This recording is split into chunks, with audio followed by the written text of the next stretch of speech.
Eh, Reducido y fútbol un rato.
Hola chicos, ¿qué tal? Hola, Salvador. ¿Qué tal? ¿Cómo andan? Buenas tardes, profe. Hola. ¿Qué tal? ¿Qué tal? ¿Cómo andás, Fabricio? Tanto tiempo. ¿Qué tal? ¿Cómo ¿Todo anda? bien? ¿Todo en orden? Bien, Me perfecto. alegro, me alegro. Martín Egusquiza, no te veo. ¿Andás por ahí? ¿Cómo estás, viejo? ¿Cómo te va? Hola, hola, buenas tardes. ¿Qué tal? Un gusto.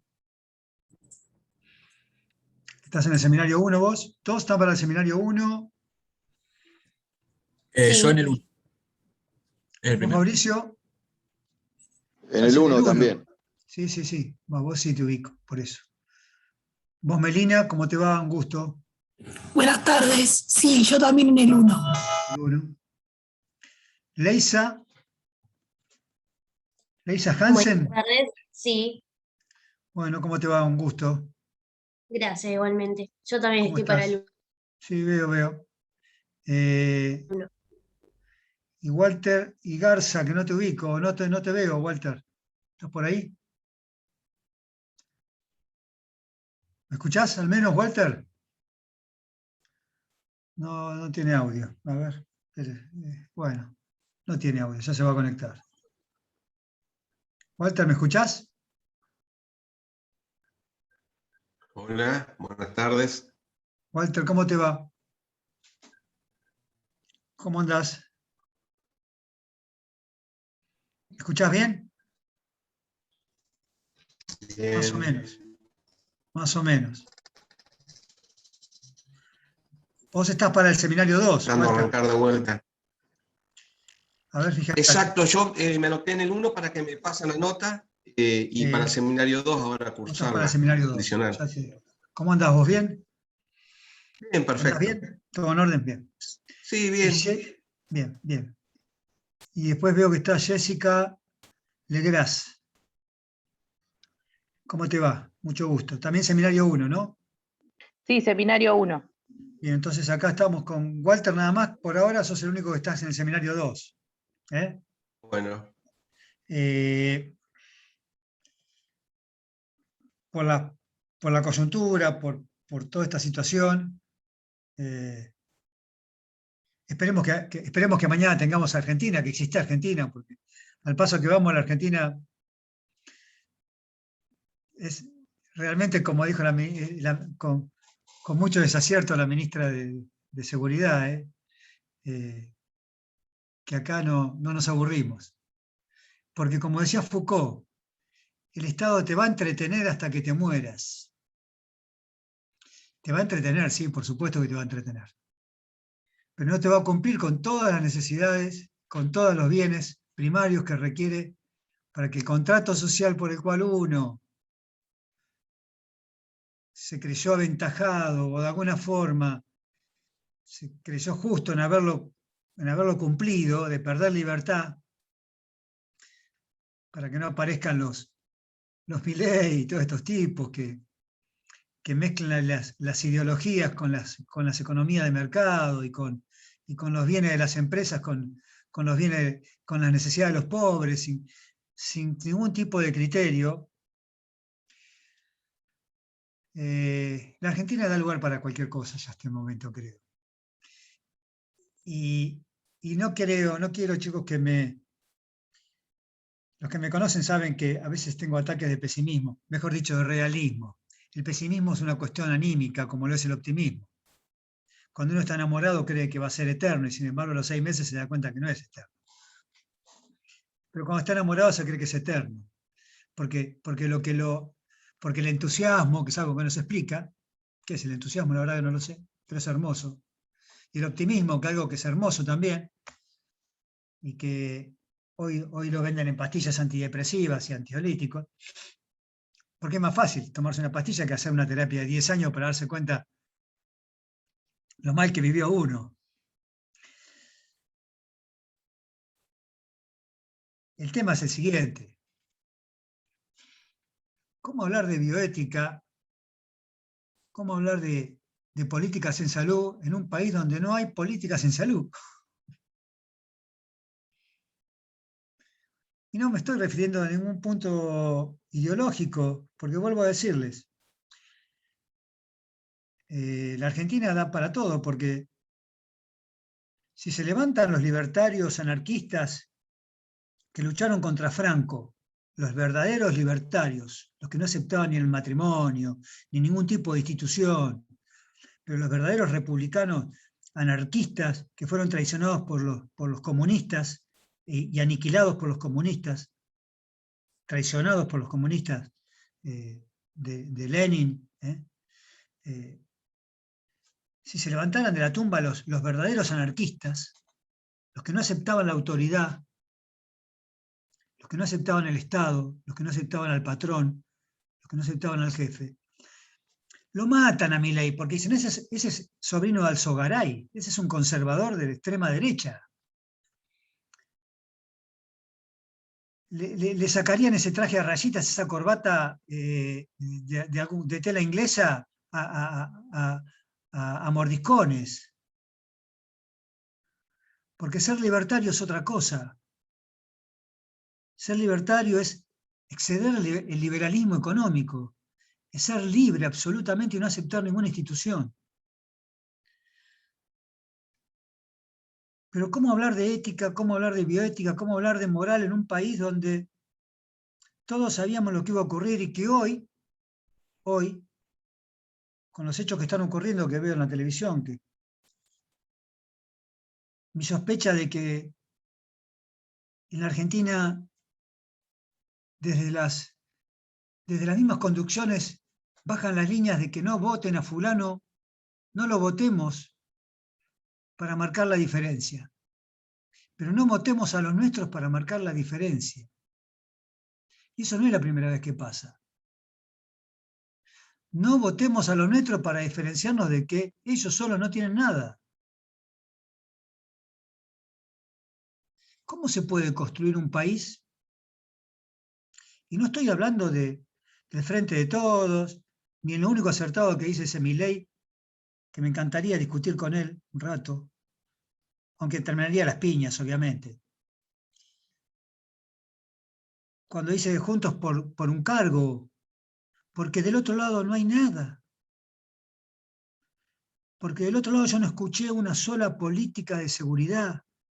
Yo no escuché ningún especialista en seguridad que me diga cómo vamos a hacer para luchar contra el narcotráfico y para que la Argentina no se transforme en un país narco.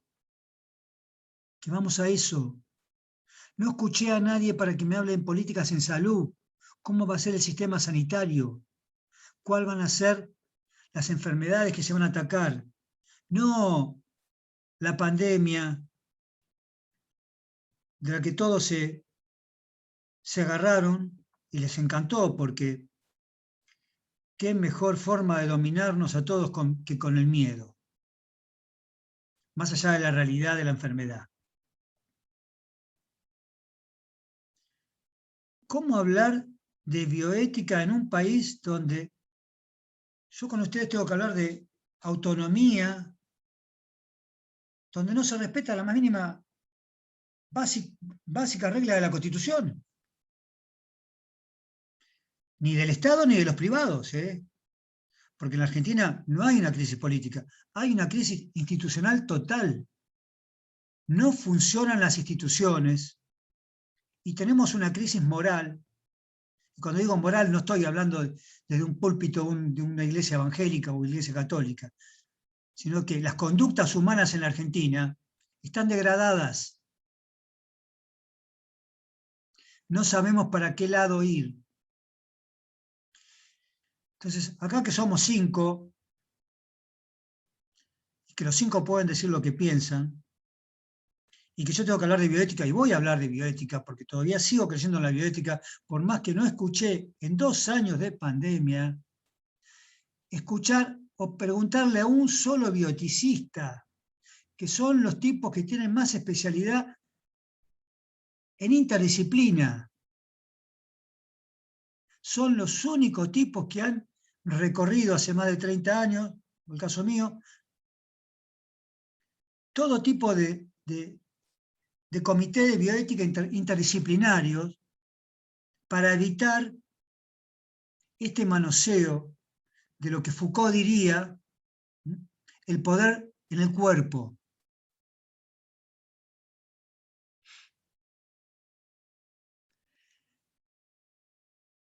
Yo quisiera hablar con ustedes de bioética en forma directa, y lo voy a hacer, pero no puedo dejar de decir esto, porque cuando uno habla de crisis,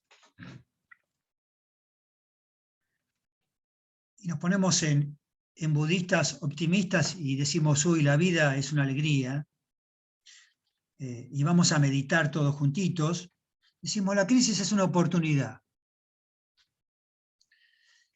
En chino, crisis quiere decir oportunidad.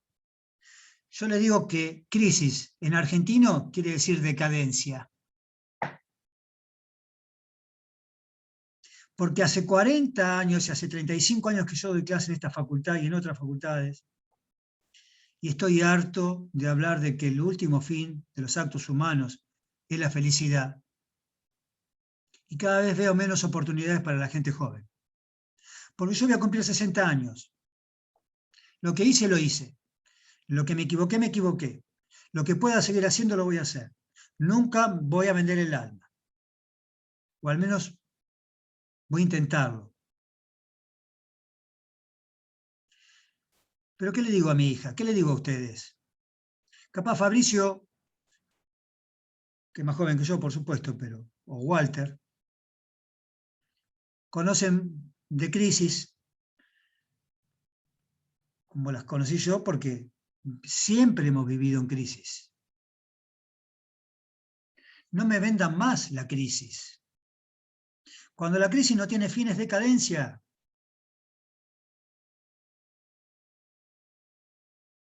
Cuando el cambio se genera y se produce, puede ser favorable. Obviamente, vos mañana te estás matando con tu mujer, tus hijos están todo el día viendo cómo se están matando a palos, están viendo violencia, están viendo incomunicación, no están viendo lo mejor que tiene que tener una familia, lo mejor que puede pasar es que se divorcien. En ese momento puede ser un sufrimiento, una gran molestia, un gran dolor, pero cuando pasa el tiempo te vas a dar cuenta que ese cambio fue bueno. Pasaste la crisis y en una de esas hasta te enamoraste de vuelta, me ocurrió a mí, varias veces, me equivoqué y me voy a seguir equivocando. Un sinfín de errores hacen un destino y se me voy a seguir equivocando. La pucha.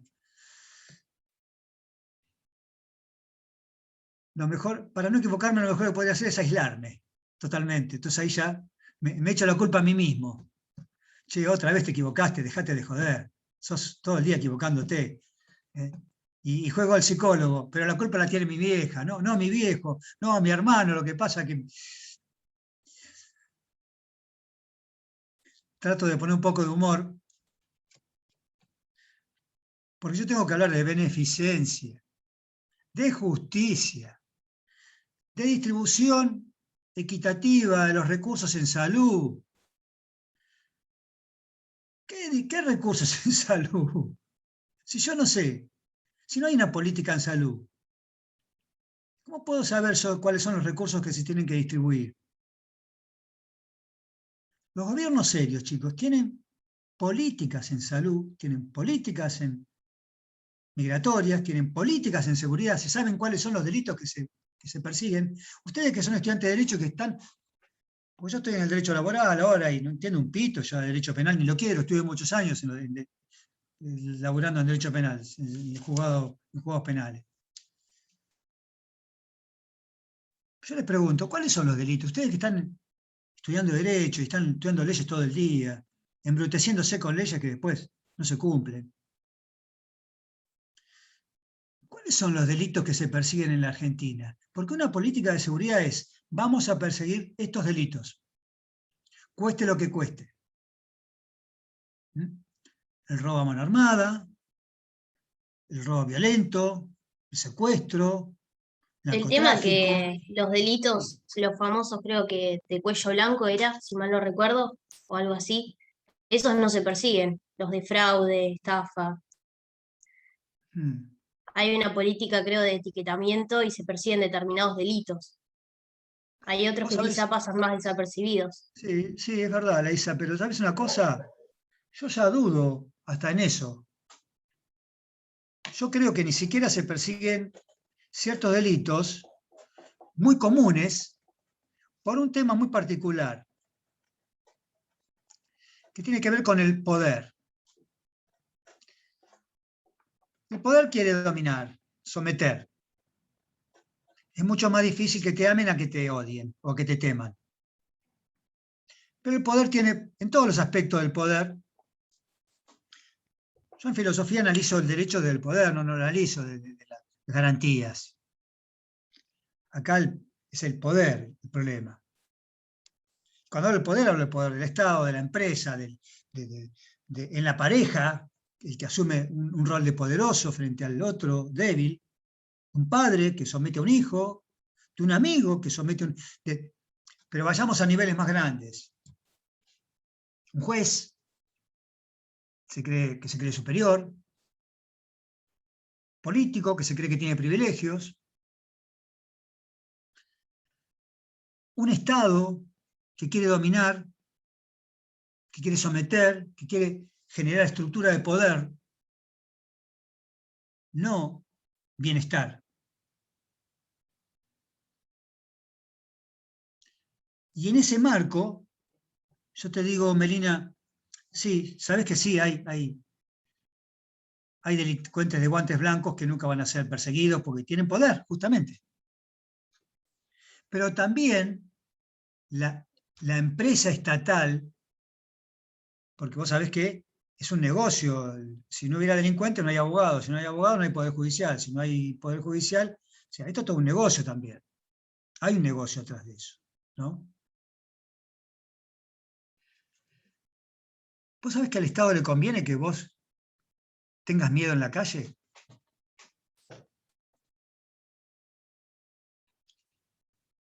Cuanto más miedo tengas, más indefensa vas a ser. Más libertad vas a tener. Si salís a la calle con miedo, no te vas a rebelar. Esto es extraño porque estoy hablando de bioética, ¿no? Y el Estado no quiere gente libre ni que se rebele.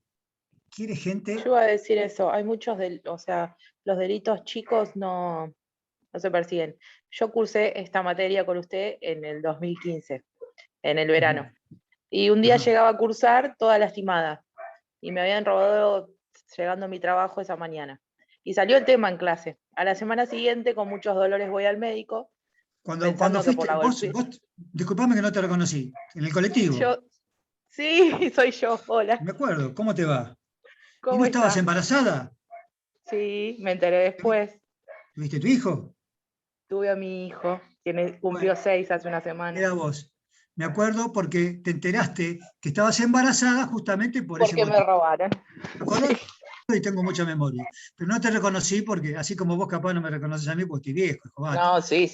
Vos no estás vieja, pero bueno. A mí me agarró la maternidad, la ama de casa, y eso te iba a decir. Yo estoy viejo y no reconozco por eso. Pero, hablando del miedo, yo a partir de eso... me acuerdo de ese momento perfectamente. Bueno, a partir de eso empecé como con un pánico. Yo no soy propia de Mar del Plata, yo estaba Perdóname ahí que te porque diga más. estudiaba. Te interrogaron las llaves de la escribanía. Sí. ¿Viste? Es verdad. Me acuerdo hasta eso. Y tuviste un despelote terrible. Y saliste, no me olvido más. Toda quebrada, sí. Yo llegué a casa indignadísimo. Te quiero comentar esto porque llegué a casa tan indignado ese día. Y comenté y dije, tengo tanta bronca porque mira lo que pasó esta chica. Bueno, después fue una alegría porque vos te enteraste que estabas embarazada. ¿Te acordás? Claro, pero a raíz de esa golpiza estaba con amenaza de aborto. Entonces También. tuve que cuidarme mucho. A partir de ahí empecé con miedo. No podía tomar el colectivo para ir a trabajar, no podía... Y yo en realidad en Mar del Plata estaba estudiando, me conocí con mi esposo, estábamos en la espera del nene, y me tuve que volver, y mis últimas 3 materias de la carrera nunca las hice. Mirá vos. Y me quedé ahí, parada en el tiempo, por el miedo. Ahora, yo en ese momento cuando mi bebé nació también necesitó ciertos cuidados, ahora es súper sano, está bien, pero en ese momento se me adelantó mi embarazo y demás, y cuando el nene tuvo 3 meses me volví a mi pueblo, que ya no es tan pueblo, en el Partido de la Costa, y no retomé la carrera al no tener posibilidad de hacerlo a distancia y demás, quedé ahí. Ya estás acá. Entonces, a partir de, o sea, esto iba a eso, a partir del miedo que uno siente, yo tuve que dejar todo frenado, porque no podía seguir en una ciudad en donde yo sentía miedo, sentía ruidos en el patio de mi casa, no podía dormir, no podía... Vos decís, por un robo, que no fue uno solo, viviendo allá pasé por varios, llegando al trabajo, en el trabajo, de estar trabajando en la peatonal cuando era más chica y recién me fui a vivir allá, y ver que un domingo a la tarde corran por San Martín a los tiros, literalmente. Entonces, y vos decís, ¿y eso en qué queda? No queda en nada, ¿no? Yo no ves mayores refuerzos policiales. No digo porque me guste la policía como aparato represor, pero digo, no es solo los grandes delitos, al delito chiquito tampoco se lo busca. no se lo busca. O sea, uno vive en lugares donde sabés quiénes son, dónde están, el que te saca la bicicleta, el que la espera a la señora en la esquina del banco, y siguen estando ahí. Y todos sabemos quiénes son. Como Jessica, sabemos el kiosco en donde en cierta hora se va, o a comprar algo que no son golosinas, y lo sabemos, Jessica, y siguen ahí. primero, ante todo, me alegra que hayas tenido tu hijo, ante todo Gracias. eso. No, es importante. Y lo loco de todo esto de que, me acuerdo perfectamente, esa tarde. Lo voy a hablando todo el presentar. tiempo. Él es Joshua. Hola, ¿cómo te va? ¿Qué decís? ¿Cuánto tenés? 6. 6 cumplió. Igual que mi hijo, que tengo a León, de 5, va a cumplir 6. Mira, vos, yo conozco a tu mamá hace muchos años, Es mi cuando profesor. quedó embarazada de vos, cuando te tenía en la Sí. pancita. Conozco a tu mamá cuando te tenía en la pancita vos. Y estaba contentísima porque ibas a venir vos a la vida. ¿Viste? Y ahora mira, ya tenés 5 o 6 años y tu mamá te ama. Mira cómo te ama. Mira qué lindo. Bueno, te mando un beso. Un beso.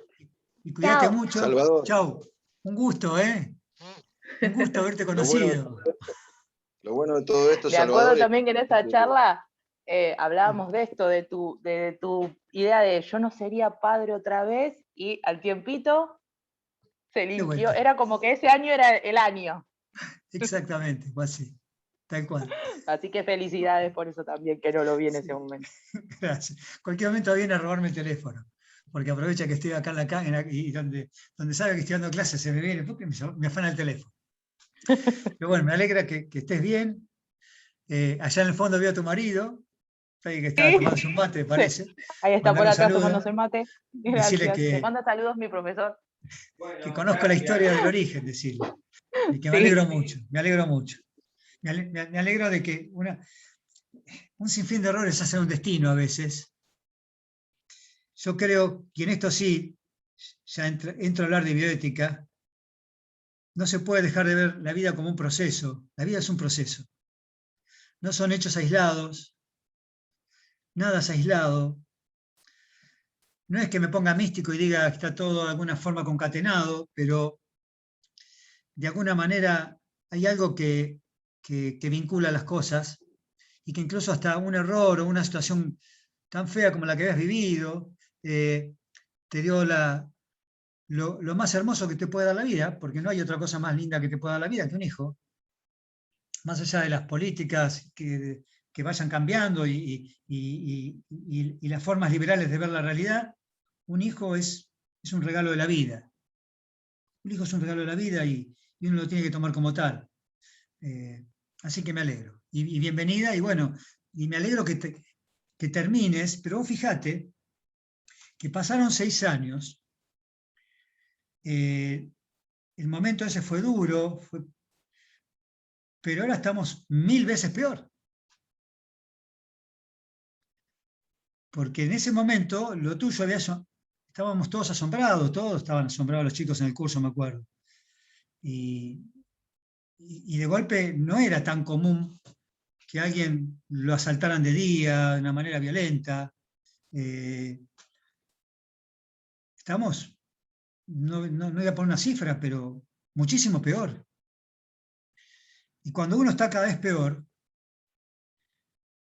tiene que parar la pelota de alguna forma, porque es el abismo. Y no es una cuestión de políticas ni de ideologías. Vuelvo a decir, puedo criticar a Milei, como puedo criticar a Cristina, como puedo criticar a Manes, como puedo criticar a cualquier individuo que crea que la política es una forma de construir poder, nada más. Estructuras de poder, ni siquiera poder, estructuras de poder. Porque después los corren, fíjense cómo los corren. Después los corren. Estructuras de construir, son construcciones de poder. Esa forma de pensamiento era la forma del marxismo más anticuado. Estoy hablando de la época de Lenin, de Stalin. Ocupar espacios de poder. Después no sabes para qué, pues no tenés ningún proyecto.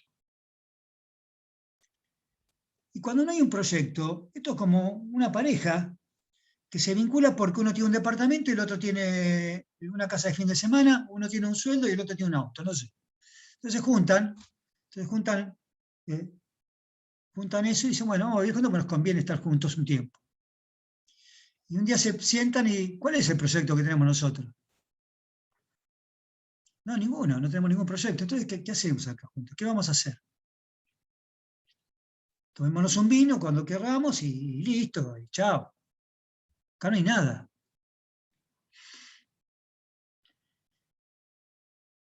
Con las políticas en salud, que es lo que yo tendría que hablar hoy, en realidad hoy simplemente quería coordinar esto y presentarnos para que esto no es una cuestión de decir mucho, sino de que queden algunas ideas. Esto es un seminario. Y Walter ya me lo debe haber escuchado varias veces decir, esto es un seminario, es más, fíjense qué cosa, que yo no tengo forma de no darlo, de dar un seminario 1 y 2 separados porque Zoom me obliga a darlo juntos. Y a mí no me importa, ¿por qué?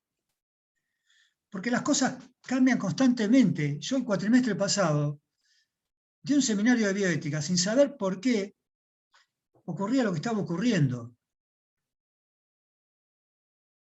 Sin tener la menor idea. Que un día me decían una cosa, otro día me decían otra.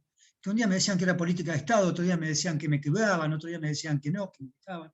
Pero no estoy hablando simplemente de niveles políticos, de decisiones políticas. Decisiones ciudadanas, reacciones humanas.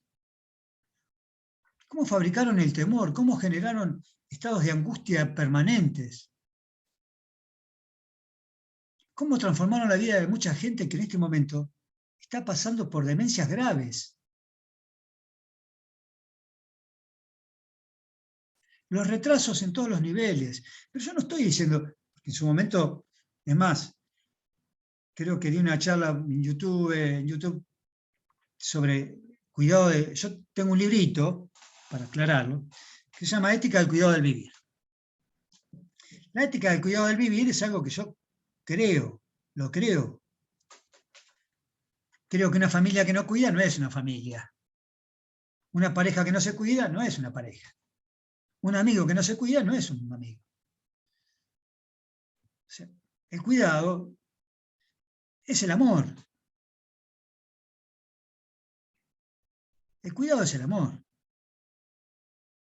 Y la ética del cuidado del vivir significa, en su inicio de la filosofía humanística en bioética, se ha hablado de la ética del cuidado del vivir en el hecho de que ya se había desarrollado mucho en Dinamarca, en Suecia, en Bélgica, en países donde se tiene muy en cuenta el factor del desarrollo a escala humana, desarrollarse humanamente.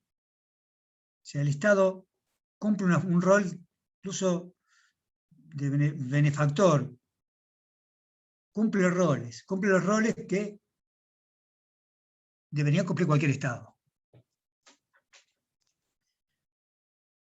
Entonces, en esos lugares se habla mucho de cuidar al cuidador. ¿Qué era cuidar al cuidador? Cuidar al cuidador es cuidar a las personas que cuidan personas. Quizás este será el tema ideal para iniciar este seminario. Porque vuelvo a decir, acá esto no es una especialización en bioética. Es más, ustedes son parte de los últimos, porque este plan de estudio termina en el año 2023. Ya en el 2023 ya no va a haber más seminarios. Entonces sacaron así porque sí bioética y la pusieron en filosofía, pero no solamente me pusieron bioética en filosofía, sino sociología. Para que dé menos temas encima, yo supongo. Para que cada vez veamos menos cosas. Para que cada día nos planteemos menos cosas.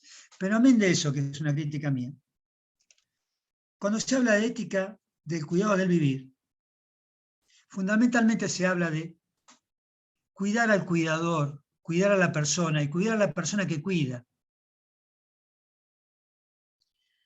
No me voy a comparar con Dinamarca porque tendría que ir a los orígenes de que los dinamarqueses vienen originariamente de los vikingos no tienen cultura, como tenemos nosotros, que tenemos una raíz muy fuerte cultural, por eso somos tan rebeldes. Judeo, cristiana, greco-latina, es mucho.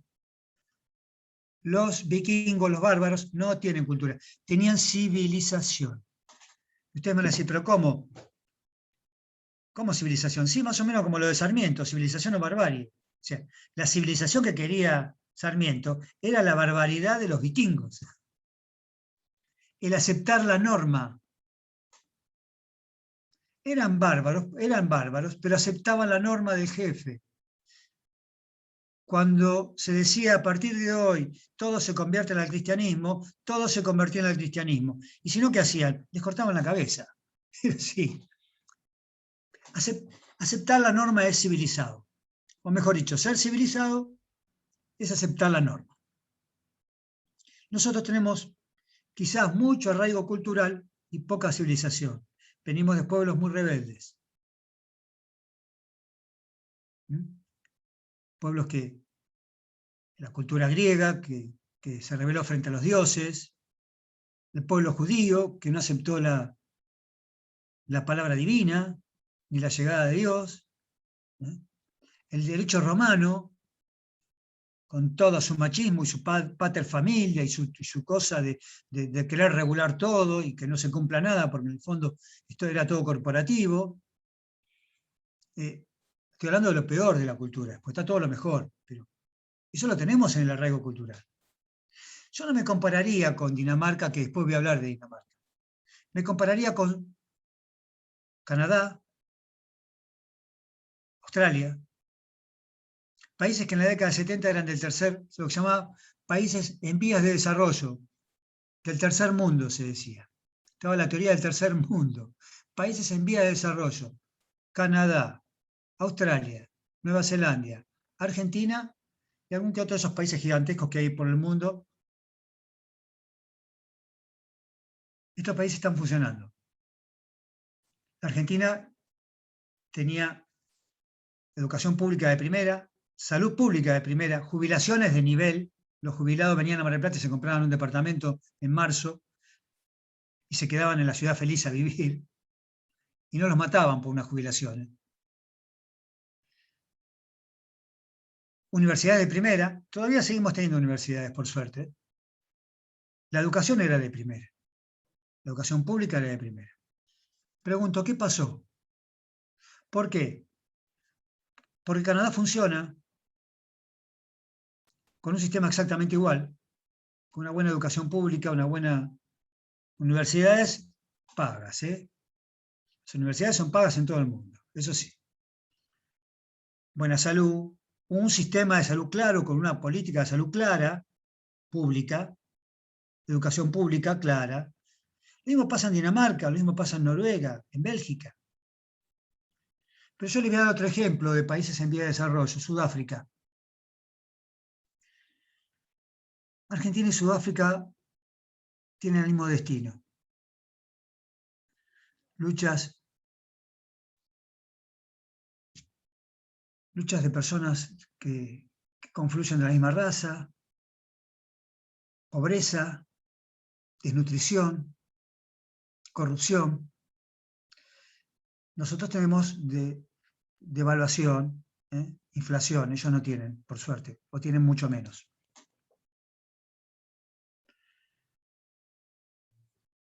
Me comparé con Sudáfrica y me doy cuenta de que estamos en un nivel de desarrollo como Sudáfrica. Ahora me comparo con Dinamarca o con Suecia, porque en Argentina parecería que nos queremos, el presidente se comparó con Suecia al principio de la pandemia diciendo que se habían equivocado. No, no se equivocaron. No se equivocaron. Después la ministra de Justicia, y esto no lo digo desde el punto de vista político porque vuelvo a decirles, yo ya no tengo más ideologías. Critico de la misma forma a un radical como un peronista, como un comunista, como un liberal. No les creo tampoco que representen una ideología. Querría saber cuáles son los intereses que defienden. Nada más. En Suecia se aburren. En Suecia tienen sistema de salud de primera. Y no es el mejor país nórdico que podemos dar el ejemplo. Pero ahora vamos a hablar de Dinamarca. Por ejemplo, ustedes saben, chicos, que Dinamarca, no sé si se enteraron, pero habrán leído, pero la noticia, como es tan burda, tan difícil de digerir, salió y quedó ahí. Dinamarca va a retirar su embajada en la Argentina el próximo año. ¿Sabían? ¿Están al tanto, chicos? ¿Sí? ¿No? Bueno, Melina, si vos no lo sabías, veo que Martín hizo así con la cabeza, así que lo sabía. Dinamarca, de manera, por supuesto, diplomática, dijo: no compartimos ciertos valores, ciertos intereses, no comparten la idea de nuestros derechos humanos. En Argentina no existen los derechos humanos porque la gente se muere de desnutrición infantil, porque a un viejo lo queman para sacarle la jubilación, porque a alguien en la calle lo matan por un teléfono. Entonces, el tema es que no compartimos los valores.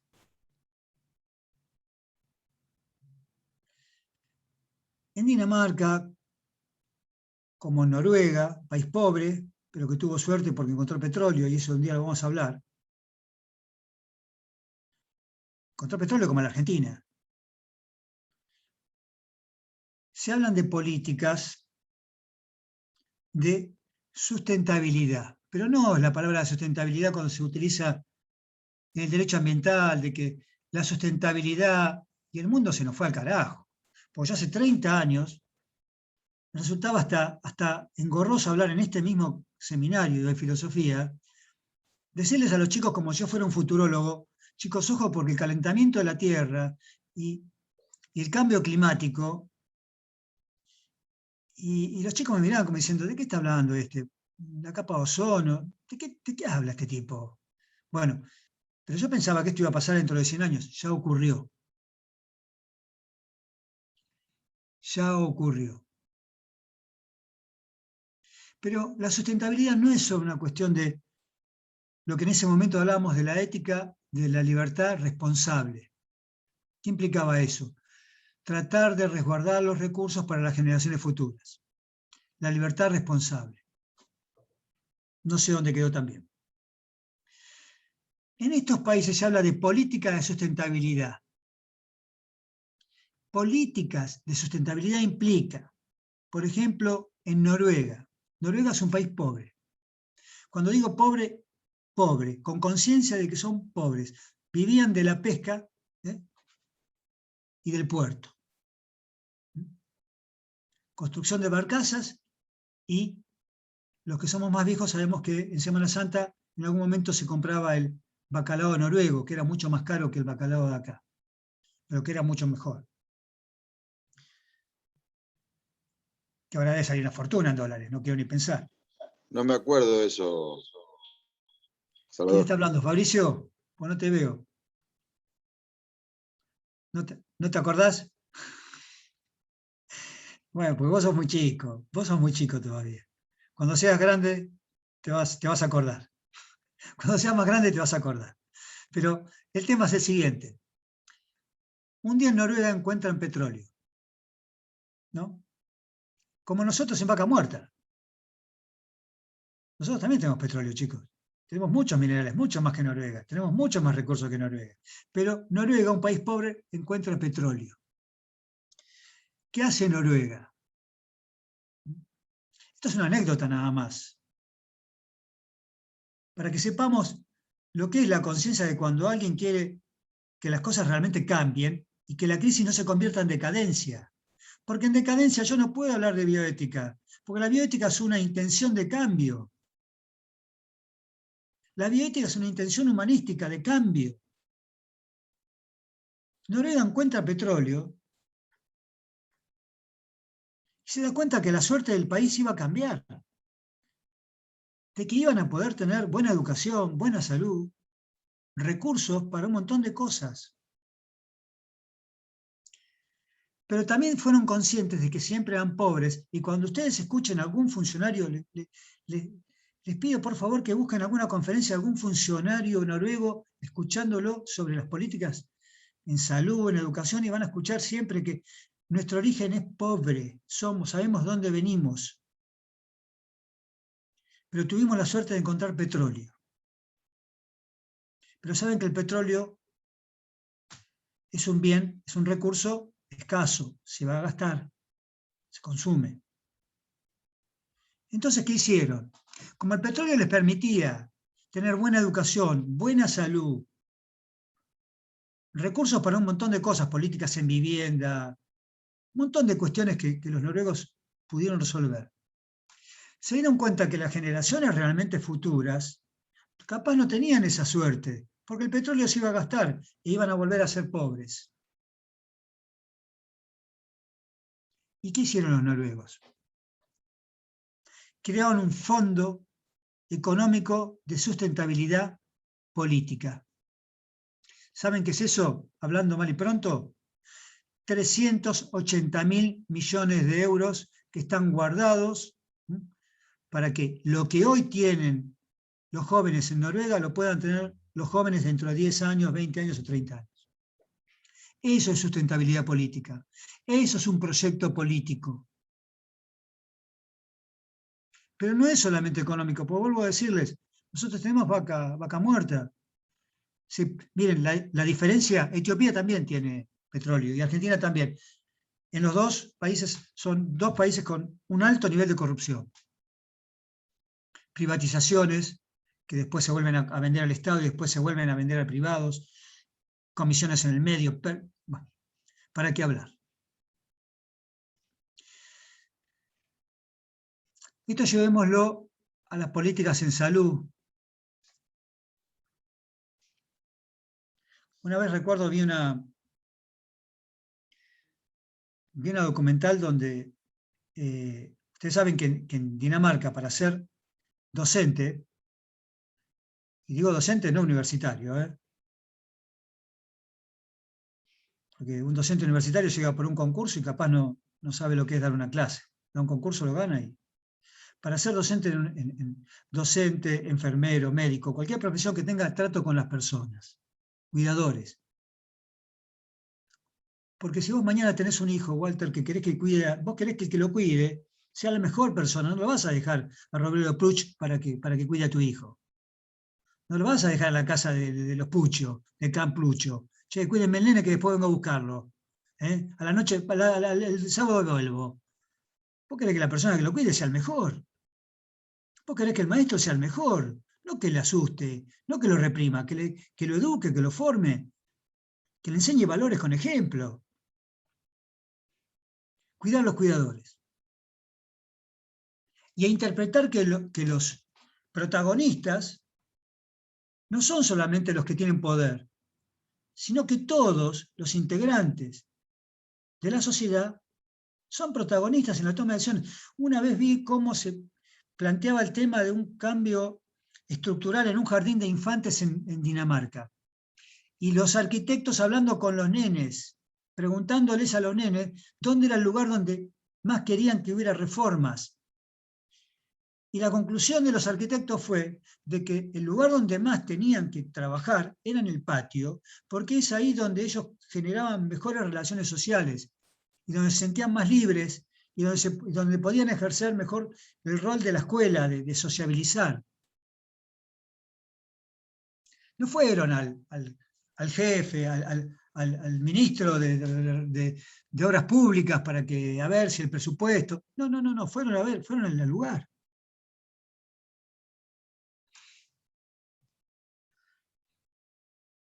Yo les pregunto a ustedes, chicos, ¿ustedes saben si hay alguna política en salud en la Argentina? Porque yo estoy en tema, pero no conozco. Hace años que quisiera saber cuál es la política en salud en Argentina, cuáles son las enfermedades que tienen preeminencia, qué es lo primero que, cuando hablamos de prevención, qué es lo que se quiere prevenir, qué es lo que, donde más invierte, cómo se hace con la terapia intensiva. Ahora porque tuvimos este gran despelote y mostró a la luz cosas que no teníamos ni idea. Pero yo hace 4 años atrás, cuando a mí me preguntaban de terapia intensiva, yo decía, chicos, una cama de terapia intensiva es como la habitación nupcial, como se dice, del hotel de 5 estrellas. Hay una, hay 2. O sea, si un hospital, si una clínica tiene atención primaria, diálisis, esto o el otro, tiene la terapia intensiva y ocupa un espacio. Es muy cara la terapia intensiva, mantenerla, generar los espacios, formar a las personas que tienen que atender la terapia. No hay muchos médicos. Ahora nos dimos cuenta de eso porque nos enteramos, pero yo cuando hablaba de esto hace 5 años decía, chicos, las clínicas generalmente invierten en otros ámbitos de medicina de menor grado, de menor riesgo, porque tienen menos riesgo, tienen menos costo y da más ganancias. Yo lo decía desde un punto de vista del principio de economía en salud, ni siquiera el principio de justicia, el principio de economía. O sea, entonces cuando vean, fíjense, esto es un dato de la experiencia misma que uno puede tener. Ustedes van por la clínica 25 de mayo y van a ver a la vuelta que hay consultorios del gremio de los alfajoreros. Y a la vuelta van a ver una prepaga que tiene consultorios, porque a veces la gente entre ir a la clínica y el consultorio, o empleado de comercio tiene un terrible edificio para consultas, nada más. Porque la consulta no tiene casi juicio de mala praxis, porque en la consulta te puedes equivocar, pero no es tanto el riesgo.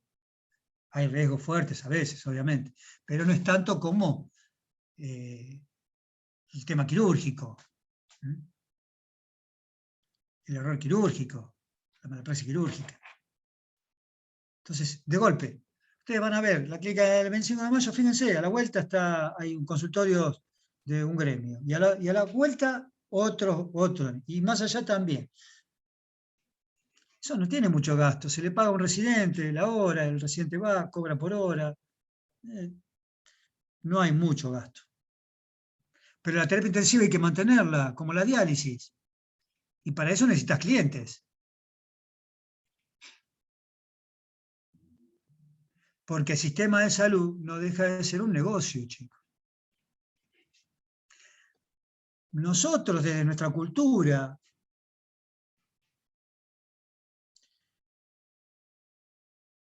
quizás excesivamente constitucional,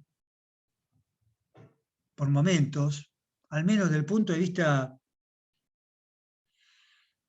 de la letra, siempre consideramos que había cuestiones bien consideradas, porque que eran bienes primarios, los cuales tenían que estar protegidos, sea por la Constitución, sea por el Estado en distintos niveles, por las cooperativas, por la cooperación social, por lo que fuere. Una escuela pública se mantenía por la cooperadora cuando yo era chico. Y los hospitales también. Hospitales cuando no tienen recursos, ni una cooperadora, y la cooperadora se hacía cargo de comprar un respirador. Eso es cooperación social. Pero amén de eso,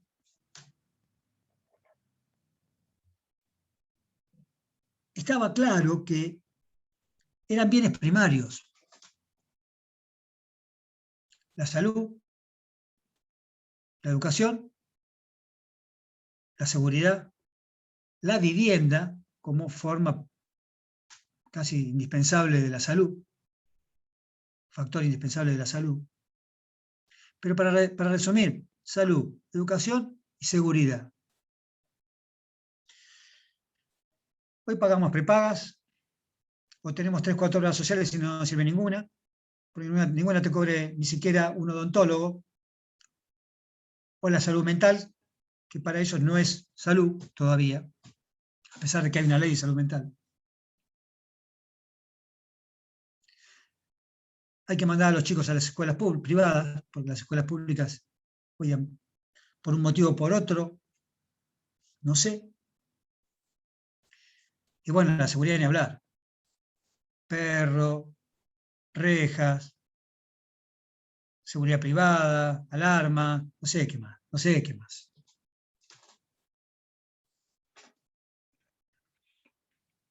Mi pregunta, el hecho de que estas cuestiones son bienes primarios no es un error, no es una equivocación, no es que yo sea comunista o crea, o de la extrema izquierda y quiero que el Estado sea gigante y que me cubra. No, yo quiero un Estado justo, adecuado, que se haga cargo dentro de este pacto social vencido, al menos de cuestiones básicas, y que no utilicen la inseguridad como miedo, como factor de miedo y de control. La salud como forma de dominación, porque yo siempre cuento el caso Parodi, y me meto en bioética real ahora.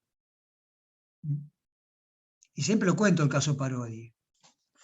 Yo no estaba en el juzgado todavía en el Criminal 1, yo estaba en el Comité de Bioética del Rectorado, donde fue a parar el dictamen.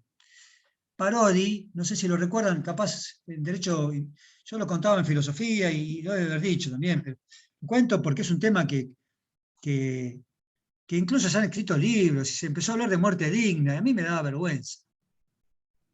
Yo era un 4 de copas, imagínense, tenía 20 y pico de años, no llegaba a los 30, está bien, estaba en la cátedra, estaba en el comité de bioética, pero yo estaba formándome, arriba mío estaban los que manejaban las decisiones.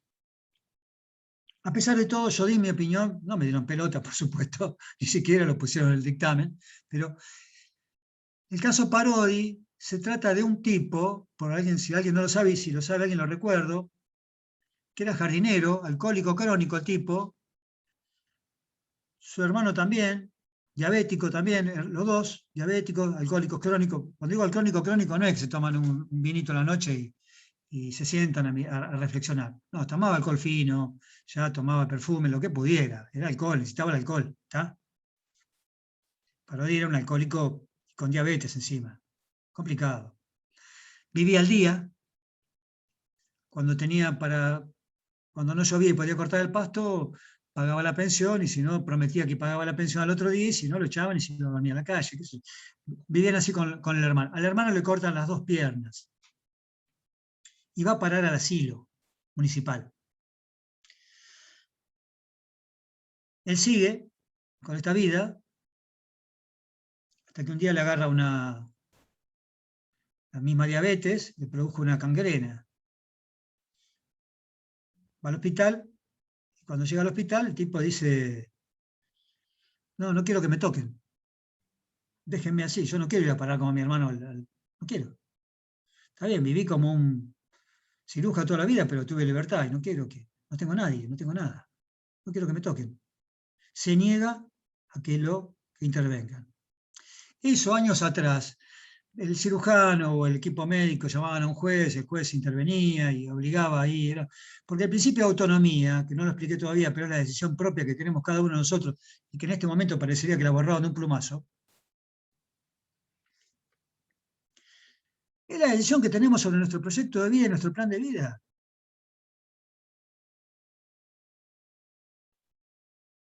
Y del cual yo estaba orgulloso.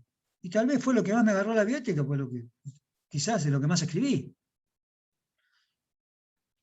Fue lo primero que escribí desde el punto de vista, y lo primero que se publicó sobre el principio de autonomía. Fue el primero escrito con Mainetti, con Jorge Luis Mancini, año 90. Principio de autonomía y la autonomía del paciente.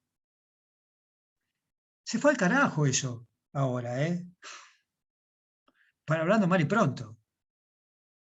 Se fue al carajo. No hables en ningún lado de autonomía, porque en eso hemos vuelto al mensaje homogéneo y verticalista de que hace esto y callate la boca. Pero más allá de eso, Parodi entra al hospital, al regional, y dice: no, hay que cortar acá, no hay otra. El tipo se niega. Todos los médicos lo llaman al juez, en ese momento no lo voy a mencionar, al juez del Criminal 1, el juez que más sabía de bioética en ese momento, que era parte de nuestro comité de bioética también, el cual yo trabajé después también en el juego de él, y era titular de la cátedra. No puedo decir más nada, pero como dije que no lo voy a nombrar más, no lo nombro más. No le hago más propaganda gratuita. Decide el juez que hay que aceptar la decisión de Parodi de que no quiere que lo toquen. Y a eso lo llamó muerte digna. Yo puedo aceptar que un ser humano diga, no me toquen, no quiero vivir más. No quiero vivir más. Es un tema que tendríamos que deliberar, discutir. Suicidio, la eutanasia encubierta, la tanatanasia, hay mil formas. Cuando la persona entra en medicina paliativa y lo sedan y le preguntan si lo quiere hidratar, eso también es una forma de eutanasia negociada. Se practica, y todos lo sabemos. Pero bueno, el caso era que tipo dijo, imagínense la película, ¿no? Se tapó la cabeza, dijo, no quiero que me toquen. No quiero que me corten una pata. ¿Qué voy a hacer yo con una pata menos? ¿Que voy a cortar el pasto con una pata menos? ¿Quién me va a bancar? No tengo nada. A ese instituto jurídico se lo llamó muerte digna. A mí me dio vergüenza. Yo era jovencito quizás como Martín, un poquito más grande, pero así como Don Martín. Pedro. ¿Qué? Don Pedro. Sí, don Pedro. El helado, sí. El don Pedro, más o menos. Sí, Pedro Hoff. Sinceramente, ¿Lo mirá, entendiste? después de 20 años lo saludé el otro día porque me dio hasta pena. Nos saludamos. Sí, me lo encontré por la calle y lo saludé. Después de 20 años que no me hablé. En definitiva, yo me formé con él y no lo voy a negar eso. Pero bueno, tuvimos nuestras diferencias. Pero no importa el caso. Así todo hizo cosas buenas en la vida, como hizo cosas buenas también. Tengo que reconocerlo. Y también tengo que reconocer que tipos como él había pocos. Ahora no hay ninguno. Tengo que reconocerlo también. Mirá vos lo que es la vida. Lo tengo que reconocer. O sea, más allá de mis diferencias. Porque yo siempre digo, cuando hablen si quieren saber quién soy yo, pregúntenle a mis enemigos. No le pregunten a mis amigos.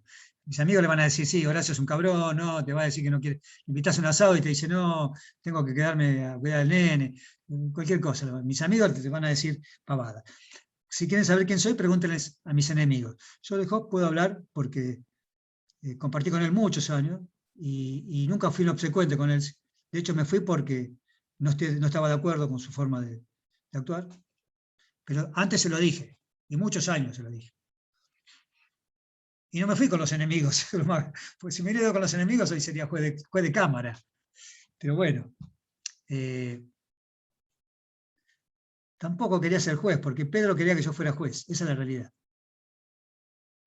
Y siempre yo le decía, yo no quiero ser juez.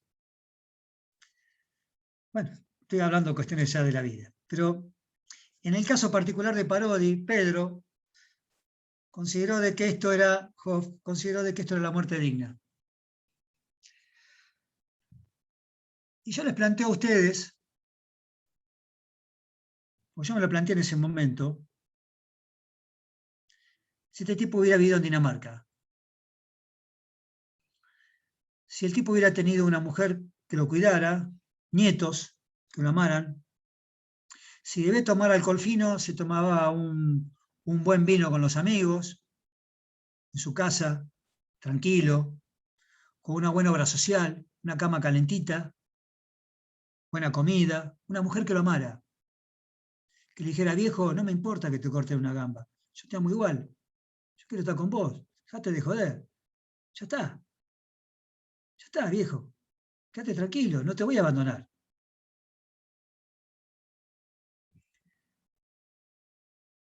Parodi, ¿hubiera decidido lo mismo?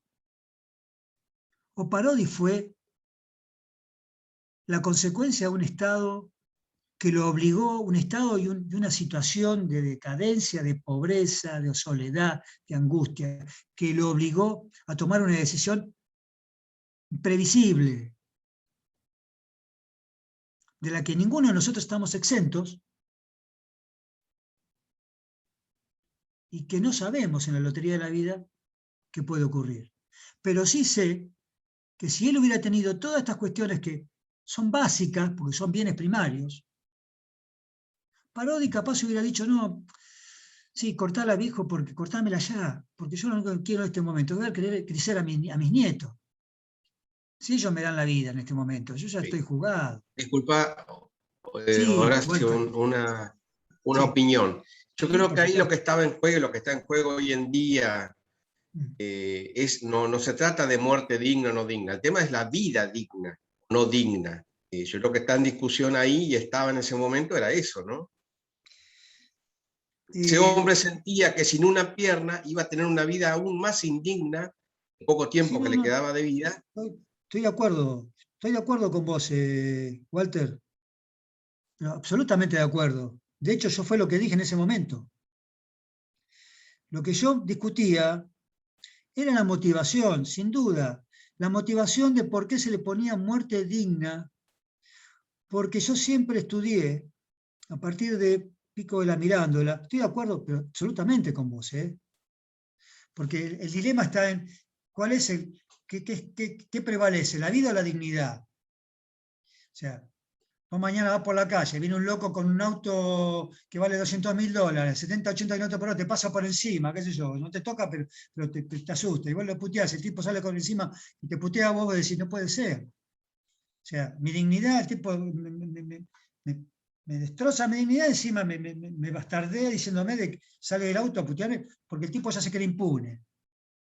Vamos a poner ese ejemplo en otra dinámica.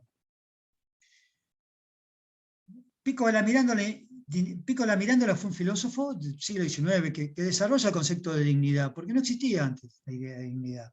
Los católicos la usaban, pero ¿viste? La usaban en otro criterio. No esto de la dignidad como colorario de la vida. Lo que tiene valor por el solo hecho de serlo, o sea, los valores humanos. Cuando vos te sacan los valores, te sacan la dignidad. O sea, un judío en un campo de concentración le sacaron, ¿qué le sacaban primero? Los valores. Le iban denigrando hasta que perdía noción de su propia dignidad. Entonces, jugaban con el ser humano como una cosa. La teoría de Hegel, el amo y el esclavo. Yo lo que planteo como interrogante, Walter, yo también estoy de acuerdo. Yo soy enamorado siempre digo, un liberal de izquierda, ahora no sé, porque la izquierda es menos confrontativa que la derecha, estoy confundidísimo, pero totalmente confundido estoy. Pero siempre digo que yo soy un liberal, porque mi valor es la libertad, Walter, vamos a hablar escuchado varias veces, te voy a haber cansado. Pero cuando digo libertad es porque me gusta la libertad. Porque me gusta ver a alguien enamorado por la calle, me gusta ver a alguien distraído, me gusta ver a los nenes riéndose, estando felices. Esa es la libertad. No hay otra libertad. Eso es libertad. Un padre con un niño en la plaza, feliz. Eso es libertad. Alguien tomándose un helado con la mamá y que esté contento. Eso es libertad. En distintos niveles de la vida. ¿Qué más? ¿Qué otra libertad? Ir a Marte porque soy millonario. Eso dejémonos de joder. Ser millonario, cada uno dirá, yo, el deseo de miserabilidad de su vida. Lo que yo planteo, y estando de acuerdo con vos, Walter, sin duda, que la vida del tipo iba a ser peor y él no quería, obviamente. Vuelvo a decirte, tomaba perfume, tomaba alcohol fino, alcohol de quemar. El tipo estaba las 24 horas del día tomando para mantenerse. Su vida iba a ser mucho menos digna. Pero tengo entendido que el colorario de la vida, de la dignidad es la vida. O sea, y interpreto capaz erróneamente, mira, también es una opinión, porque no creas que yo estoy planteando algo para superar tu idea. No puedo superar tu idea, es así, tal cual como vos lo decís. Pero yo tengo entendido que el colorario de la vida que el colorario de la dignidad es la vida. O sea, es la vida lo que, hasta la vida podés entregar por la dignidad. Pero una vez que te matan no hay más dignidad. La muerte no es digna.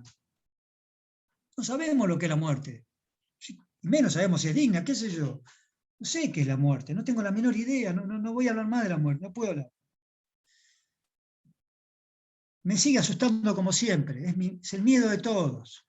Y me sigue dando miedo que aparezca en mí o en otro. La ausencia, La muerte es la ausencia y la dignidad no está en la ausencia. Cuando yo digo esta expresión, estoy diciendo simplemente como ejemplo de que ese caso, que fue paradigmático para la bioética, incluso para la jurisprudencia argentina, porque fue un caso ya de jurisprudencia,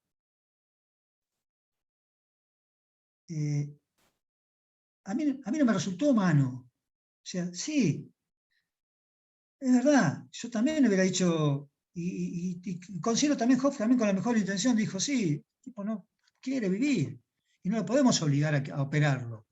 Y ese motivo, lo entiendo, parte de la autonomía. Pero cuando hablo del proyecto de vida, y hablo del plan de vida, y hablo de una vida digna, hablo de una vida digna en que, ¿qué es una vida digna?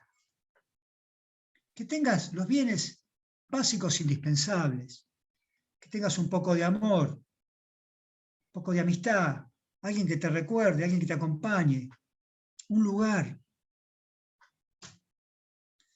No es la soledad, no es el alcoholismo, no es la falta de atención en la salud que tuvo este tipo, porque si llegó a la gangrena, imagínate, Walter, por una diabetes, porque el tipo no se venía tratando así. Salvador, también eso es una construcción del ser humano, Sí, creo yo, sí, que el Estado tiene que intervenir en ciertas cosas sí. para brindarte el espacio y el contexto de desarrollo, pero también depende mucho del ser humano que se quiere desarrollar en esos aspectos. Sí, sí, sí, sí, sí. Pero vos sabés que, Fabricio, que el ser humano sin educación y estímulo pierde el entusiasmo, incluso hasta las cosas básicas, ¿viste? Recién vos, fíjate, veíamos al hijo de Jessica, y para mí fue un shock, porque lo recuerdo perfectamente cuando ella vino a la clase y le habían robado esa misma tarde, y le habían golpeado, le habían tirado del colectivo, le habían robado la llave de la escribanía donde trabajaba, con todas las cagas fuertes, estaba desesperada, pobrecita.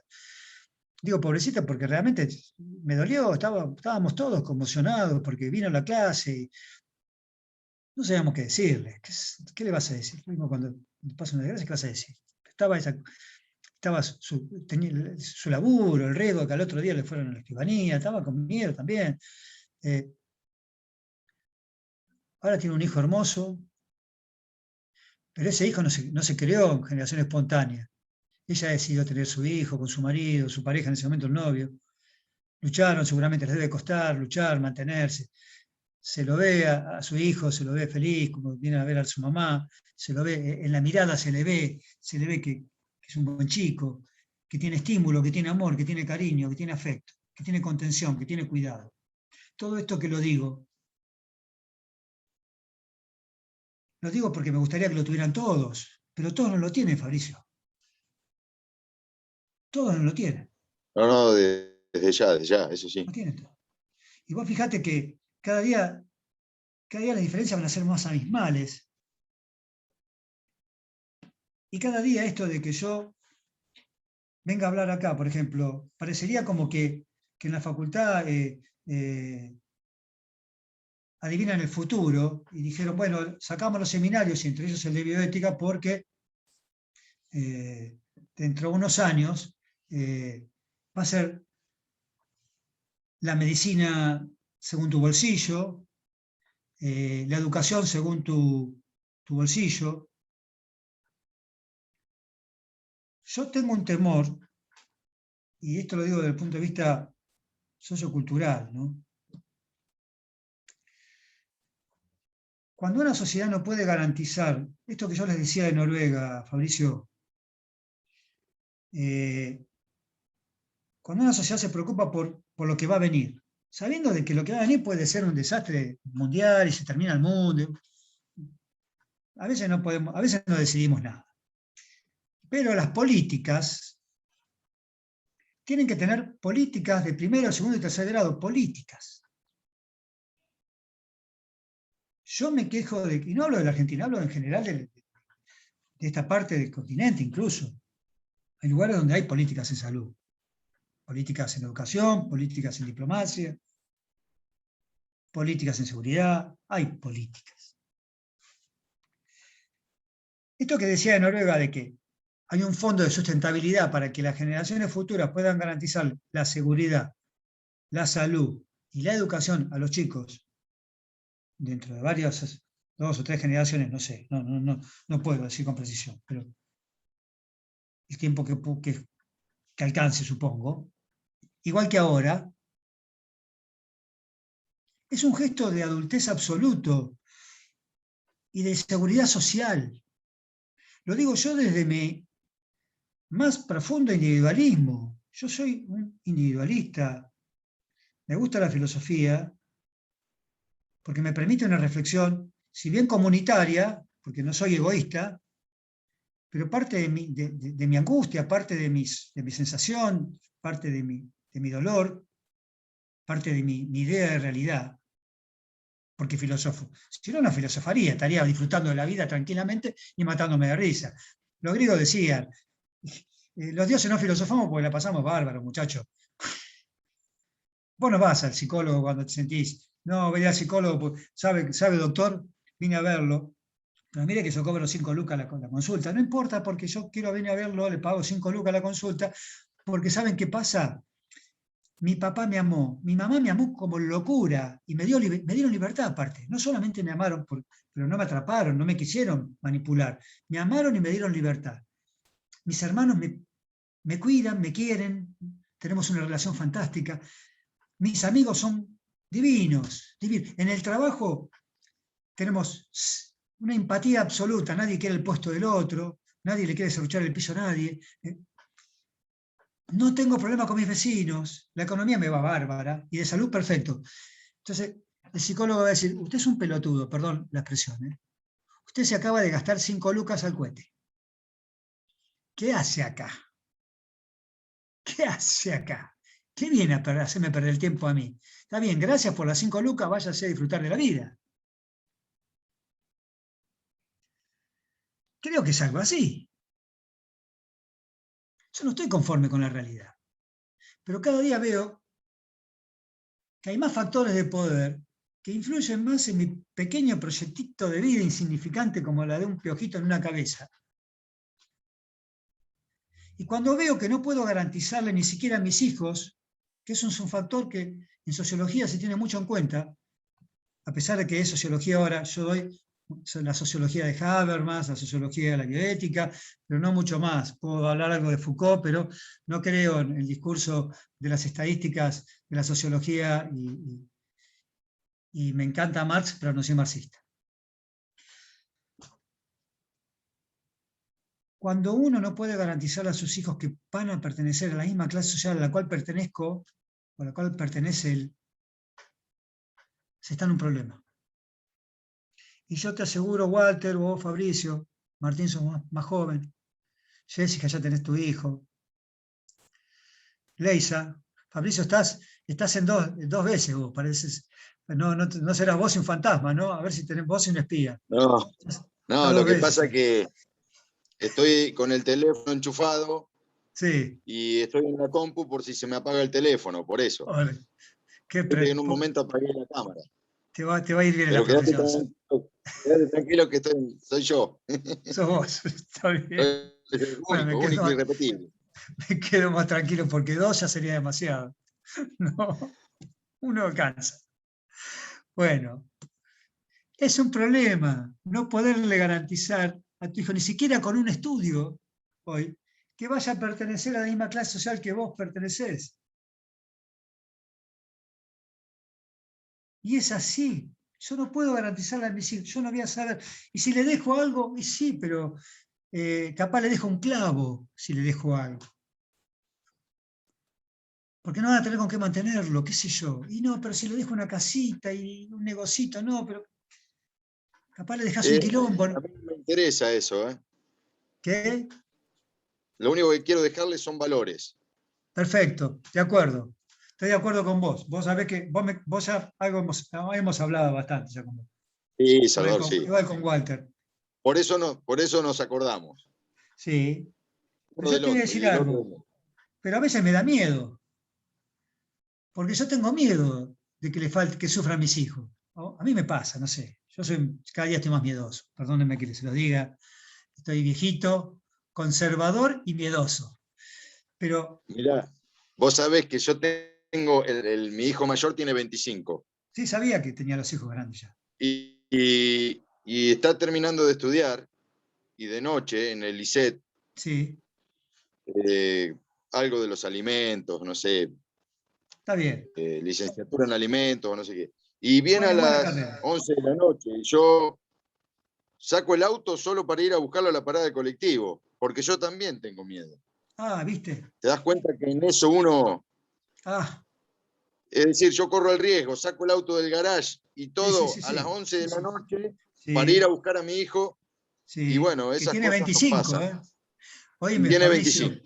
cuando nosotros éramos chicos, por lo menos yo cuando era chico, Walter, vos también te recordarás Nada que ver, nada, en cómo pasaba. absoluto. Pero no es que los tiempos pasados Cambió fueron todo. mejores, porque si no caemos en esa cosa casi, casi nostálgica, casi melancólica, de que, y porque antes estaba mejor. No, había gente jodida como en todos lados.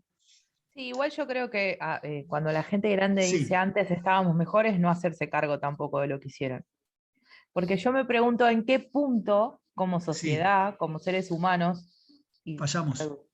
claro, porque vos escuchás, a mí mis papás me dejaron un montón de valores y se esforzaron toda la vida para por lo menos dejarme la educación porque no me podían dejar económicamente hablando algo mayor, Sin más duda, que el sí, saber, ¿no? sí, Entonces, sí, típica familia de laburantes que te sí, esforzás para pagarle, sin en mi duda. caso, al vivir en un pueblo, irme a vivir a otra ciudad, Uf, bancar un alquiler, esto, lo otro, para que pueda estudiar, ¿no? Eh, terrible. pero yo me pregunto en qué punto, pues yo reviso en mi familia, en mi educación, vos decís, bueno, más o menos tengo valores, tengo una familia que Mm, me apoya, cariño, mm. estoy formando mi pequeña familia, pero en qué punto la sociedad empezó No, a no tan perder pequeña, eso. no tan Bueno, pequeña, es una no, familia. es grandote. Ah, Pero digo, en qué punto estamos, no funciona o no falla? Porque yo me pregunto eso, o sea, antes, por lo que cuenta mi abuela, si iba por la calle, pasaban cosas, como siempre, porque no siempre todos son buenos, pero el respeto, la educación, el fijarse en el otro, la ayuda entre vecinos, los barrios que se armaron entre vecinos y demás. Y vos decís, si ahora no tu vecino no sabe cómo te llamás, no le importa, el otro se fija solo en lo de él, Jessica, ¿en qué punto está eso? O sea, creo ¿en que qué es el parte se hizo el egoísmo, quiebre? Fabricio te egoísmo y quiere la decir algo. concentración. Egoísmo y concentración son dos palabras que resumen todo. Vos salís por la ruta y vas camino, qué sé yo, a Olavarría, y vas a ver a los costados de los campos, por ejemplo, silos y silos y silos y silos y silos.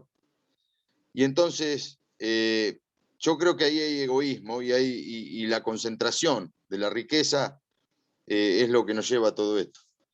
Porque no se pueden destinar, no tenemos, como dijiste vos, asegurados los principios básicos, la salud, la educación, mientras que otros guardan y guardan y guardan. Y bueno, entonces parece que ahí estamos fallando como sociedad. Bueno, Yo les pero ahí está propongo, mi chicos, pregunta. Si, ahí está, si mis ahí está abuelos ¿Puede pasaron unos intervenir valores, después o no? mis viejos me pasaron unos valores a mí, y yo estoy tratando de involucrar a mi hijo en el mismo tipo de valores y de manera a proceder sí, en la vida. ¿En qué sí. punto el resto de la familia se corrompió? Digo el resto Puedo, porque igual uno es parte de una sociedad, ¿no? no sé Pero si ¿en qué Walter, no punto sé si uno va Walter al te quería hospital y responder. escribe las paredes o enchastra todo cuando antes no lo hacías? ¿En qué Walter, punto vos vas a Walter, la escuela y destrozás tus Sí. bancos ¿Puedo o rompes intervenir? el armario? Walter quiere decir algo, vamos a escuchar. Sí, por ahí es para el debate. Yo voy a Sí, disentir con lo que decías Horacio y Fabricio. a ver, En cuanto a los tiempos que vivimos, que son mucho peor que hace lo que nos tocó a nosotros en juventud. Yo sí, tengo 60 años y transité mi adolescencia sí, en plena dictadura militar. sí, Y éramos, sí, está bien, era una seguridad de superficie. Digamos, no había ahí los robos menores o esa inseguridad, digamos, que hoy, inclusive vos lo hablabas, Horacio, Sí, negocio, que es también la inseguridad, ¿no? Que te venden sí, a través de los medios. sí, sí, sí. Que esa seguridad, entre comillas, de superficie, barríamos un poquitito abajo y hubo miles de torturados, de desaparecidos, No tengo la menor de duda. la peor basura que nos tocó vivir como generación. Entonces, no creo que esta sociedad actual sea mucho peor que la de los 70 fundamentalmente. Walter, Creo que al revés, que estamos viviendo un proceso y seguramente en sí, Argentina pendular encontraremos el término medio y soy muy optimista respecto de eso. Creo que la juventud hoy en día es mucho mejor que la nuestra, más sana, más no tengas espontánea. no tengas la menor duda. De eso Claro. no estamos, no tengo la menor duda de eso. Incluso, Hoy los chicos discuten, Horacio, discuten sí, de cualquier tema, sí, sin sí. tabúes, que No, nosotros no, la no, teníamos. Yo yo lo me veo a mis hijos, levanto, por ejemplo. no, sí, te pasa lo mismo que a mí. Yo me levanto a la mañana y el novio de mi hija sale a la habitación de mi hija, hola, ¿qué tal? Y yo, me hace una pequeña cosquillita porque yo no sé qué decirle, pero ¿qué tomás? ¿Té o café? Es lo que me sale, ¿no? ¿Qué tomás, Felipe? ¿Vos nunca querés tomar nada? No, ya me voy. O sea, y bueno, o sea, lo que vos dijiste, sí, daría para un debate increíble. No sé si te he comentado, yo tengo como reliquia acá en casa, de hecho yo me fui de juzgado por un motivo muy, muy particular con este tema que vos mencionaste. Nos Muy tocó la guerra particular. de Malvinas, chicos que en ese Sí, momento tenían mi edad, no están. yo cumplo Los que 60, volvieron, yo no fui a la guerra porque tengo pie planos. exacto, y los que Eh, volvieron muy mal y fueron olvidados. eh, Mirá, hay un dicho, hay un tipo que está diciendo, esta sociedad no va para más, los hijos no respetan a sus padres, las mujeres no respetan a sus maridos, la propiedad ya no tiene seguridad, eh, todo se han perdido las virtudes. Y eso estaba escrito en un papiro de la segunda dinastía de no sé qué faraón del siglo 27 antes de Cristo. ¿Qué quiero decir con esto? El ser humano es corruptible. Es corruptible. Como toda especie viviente. El ser humano tiene la razón encima y eso a veces lo lleva a tomar el atajo. De hecho, Aristóteles define al hombre como un ser racional, animal racional. Hoy en día yo, Fabricio, o perdón, Walter, que estaba hablando con él directamente, dudaría de que sea la característica más adecuada para definir a una persona, la racionalidad o la razonabilidad. Creo que el ser humano es mucho más. Es emociones, sentimientos, es un montón de cosas, son valores. Lo que decía Jessica yo lo comparto totalmente, en el sentido de que mis abuelos vinieron descalzos de España, descalzos, en un barco, escondidos en un baúl, 4 meses sin saber, era como irse a Marte, Walter. Es como que yo te diga, vamos a Marte. ¿Pero en qué vamos? No sé, vamos a subir acá, no. En 6 meses llegamos. No, más o menos lo mismo, no sabían ni dónde iban. Escapaban de la miseria, del horror. Pobreza no significa desvalor. Mis abuelos eran pobres, absolutamente pobres de todo, desde el punto de vista económico. Lucharon como animales para que sus nietos fueran a la universidad, su hijo y sus nietos. No quisieron comprarse autos lujosos, ni casas lujosas, ni viajar de vuelta al lugar donde habían dejado su tierra, a volver a ver su lugar. No, trabajaron para sus nietos. De hecho, creo que yo me recibí abogado porque le prometí en el hospital, cuando estaba muriéndose, de que me iba a ver una materia que me había ido mal, y dije que me iba a recibir. porque él hizo todo el esfuerzo, y estoy seguro, para que nosotros lleguemos a donde estamos. Eso era, en muchos pocos países del mundo se logró, no crean que en todos los países. Eso fue fundado por una idea también de valores. Valores que sostenés vos, Walter, que sostiene Fabricio también, porque los conozco, al menos los conozco. Y a Jessica, porque lo poco que la traté en su momento, allá hace tiempo, y por lo que dice, sigue pensando igual que como expresó ese día, que yo estaba con una bronca bárbara y ella estaba tranquila, el día del robo.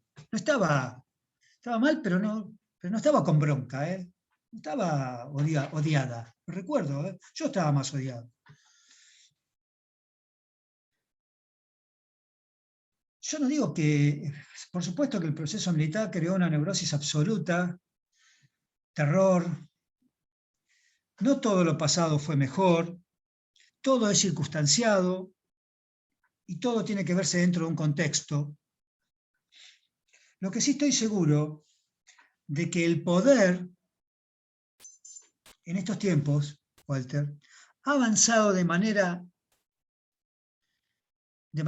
ya transversal, vertical, horizontal y de manera homogénea contra el ser humano, desnaturalizándolo de manera tal que sienta miedo, que no se atreva, que no tenga el optimismo que vos me decís recién que expresabas, que tenés.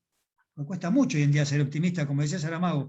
Yo no es que sea pesimista, la realidad es pesimista conmigo. Yo soy optimista, pero la realidad me muestra todos los días que la cosa está jodida. La realidad genera una sensación de inseguridad, de falta de certeza, que si tuviera tiempo filosóficamente lo explicaría, porque la falta de certeza fue un proceso filosófico que se marcó a partir del posmodernismo, con un criterio básico de que el hombre perdía las certezas, que se las daban 3 discursos grandes. El cristianismo en Occidente, vamos a dejar a los árabes y a los musulmanes, que ellos tienen una cultura mucho más cerrada y más otra mirada de la religiosidad, no de lo eclesiástico, la religiosidad, la vinculación con Dios. La posmodernidad tuvo por objetivo, además de que se cayó el muro de Berlín y algunas cuestiones más que fueron simplemente símbolos, hacer caer el capitalismo y generar la conducta del consumismo. Correr atrás de la zanahoria. Se ideó en las figuras filosóficas francesas. Se importó a Estados Unidos y al resto del mundo. Voltearon 3 grandes discursos. Cristianismo o catolicismo, como quieran llamarlo, según crean en Cristo o estén adheridos a la Iglesia Católica, en Occidente. El marxismo, la caída del muro de Berlín, se terminó el comunismo, dijo Fukuyama. Se acabó, no hay más comunismo. Mentira, sigue habiendo. En algunos lugares crece. Y el capitalismo. Aunque les parezca mentira, el concepto de capitalismo se reemplazó, o sea, la idea de ahorro, por la cual nuestros abuelos pudieron, desde la pobreza, generar un cambio social y una evolución en nosotros, que estamos en la universidad. Fíjense, caso mío, por ejemplo. Jessica también lo compartió. Seguramente Walter también, tendrás un abuelo que ha luchado mucho. Eso era el capitalismo. La idea de progreso fundaba el capitalismo. El ahorro, la importancia de generar un proyecto. El proyecto. Esos 3 discursos fueron rotos, los hicieron desaparecer. Los reemplazó el nihilismo, el egoísmo, como dijiste, individualista, hedonista, y eso que yo soy, una cosa es el placer y otra cosa es ser hedonista. Y el consumismo. En definitiva, quedamos vacíos, huecos, y encima corriendo atrás de una zanahoria. Porque el otro te acepta o te rechaza según lo que tenés. Porque antes no sabías si el gallego tenía guita o no tenía, porque se la gastaba en el bacalao, en la Semana Santa, en la Navidad, en tener a la familia reunida comiendo todos juntos. Era lo que más quería, y que los chicos estudiaran. Yo no vi otro deseo de mis abuelos. La verdad, laburar y que no nos faltara nada. ¿Ustedes creen, Walter, vos creés que eso fue casual? ¿Que eso fue una cuestión espontánea? Yo siempre digo que los cambios históricos, las épocas históricas que nos enseñan en la escuela, la Edad Media, la Edad Antigua, contemporánea, pipi, en realidad son cambios estructurales, pero de la estructura del pensamiento. O sea, cada edad histórica es que hubo un factor o muchos factores que hacen que vos cambies o le quites valor o le pongas valor a otra cosa.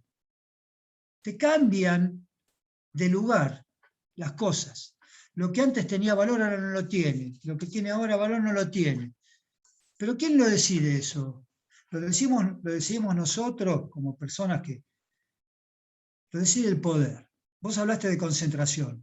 Nunca en la historia del mundo, estoy seguro, nunca, ni siquiera, estoy hablando de época de Primera, Segunda Guerra Mundial, el nazismo, el stalinismo, nunca hubo tanta concentración de poder y tantas diferencias sociales.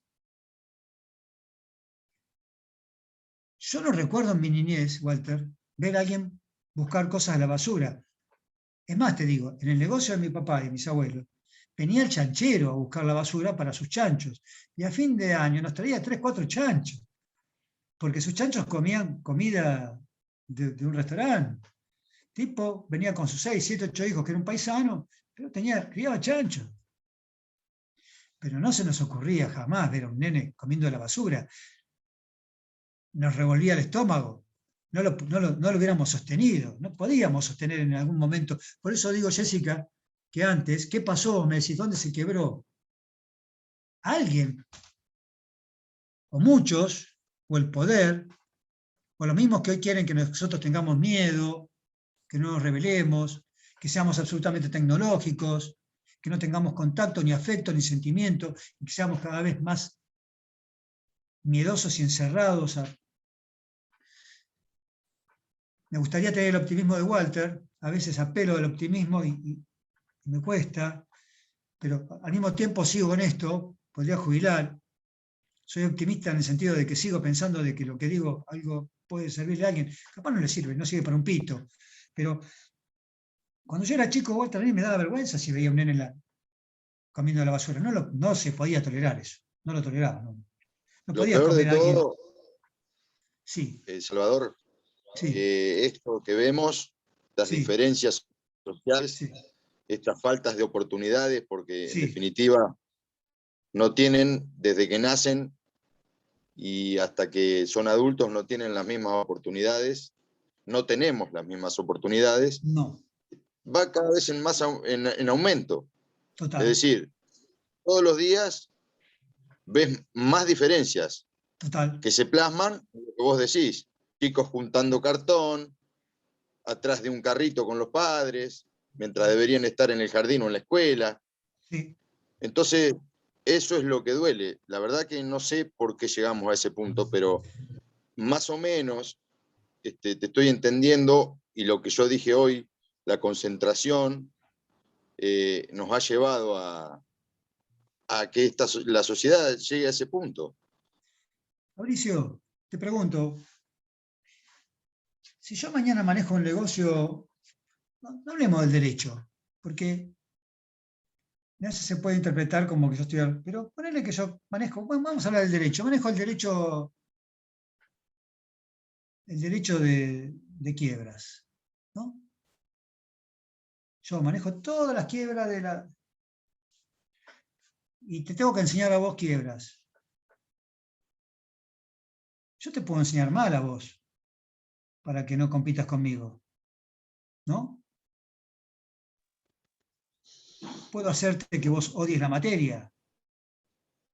Puedo hacerte que cuando termine la facultad digas, no quiero ver más esto.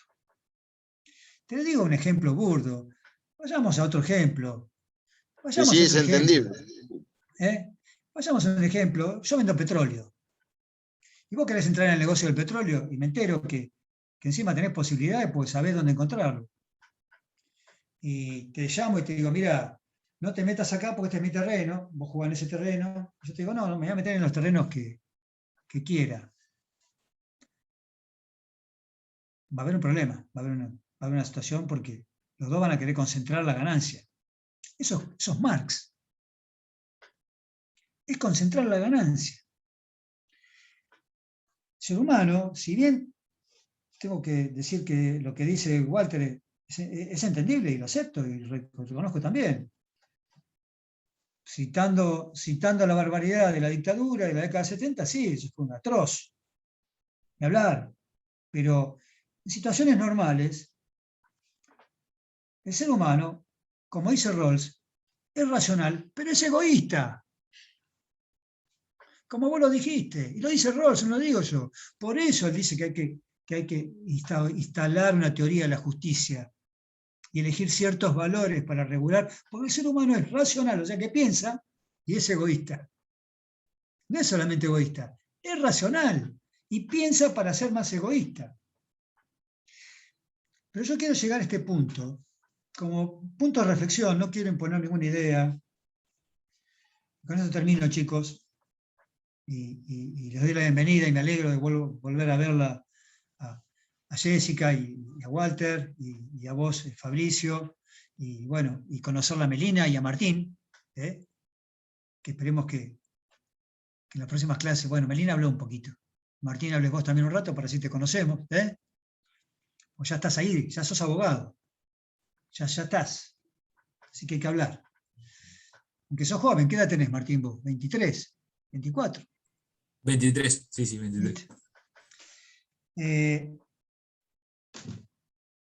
¿Ustedes no creen que la intencionalidad humana a veces es tan perversa como el psicópata? A veces no piensan cómo hace este tipo para llegar a ese nivel de poder y soportar todas las presiones que soportó para tener poder y manipular de esa forma. Se ponen a pensar, ahí tiene que haber algo de enfermizo, de psicopatía, porque no lo lográs, sino no aguantás. Lo mandas al carajo a 10 en una cuadra. O sea, hay que tener un nivel de psicopatía a veces para soportar la presión del poder o la lucha por el poder, que me llevaría a pensar la teoría de Hegel, la lucha del amo y el esclavo, a ver quién, el que pierde se convierte en cosas, se cosifica, y el otro es el que va a manejar el poder, se convierte en amo. Y que lo peor de todo, que después para ser amo necesita del esclavo, y el esclavo tiene que tener espíritu de esclavo para sostener al amo. Toda una teoría perversa. Yo pienso que hay intereses muy psicopáticos, perversos, que desean poblaciones. Miren, hoy hablábamos y sigo con esto, pero hoy hablábamos del cambio de la posmodernidad. Con la posmodernidad se dio cuenta de una cosa increíble, que no hacía falta gastar tanto dinero en control social, que los estados podían incluso, fíjense, primero, juntar las minorías y con las minorías juntar las mayorías. Ahí empezó los cuidadores de perros con 3 patas, las personas que tienen una sola oreja, juntar toda la minoría para lograr una gran mayoría. Eso daba un plafón político. Y eso empezaron a trabajar en distintos niveles políticos y eso dio mucha confusión. Pues ya no eran las mayorías, sino las minorías juntas generaban mayorías. La democracia sucumbió ahí de alguna forma. Y estas negociaciones de minorías con mayoría, que te corto, que te gano en la calle, quién gana la calle, quién maneja la... ¿Qué se cree, que los delincuentes no manejan la calle? ¿Y no lo saben eso? Sí es de ellos. Como un dirigente sindical que sabe que la calle es de él y es de él y es de él, y van a tener que ir a negociar con él. Y el delincuente sabe también que es parte de ese proceso.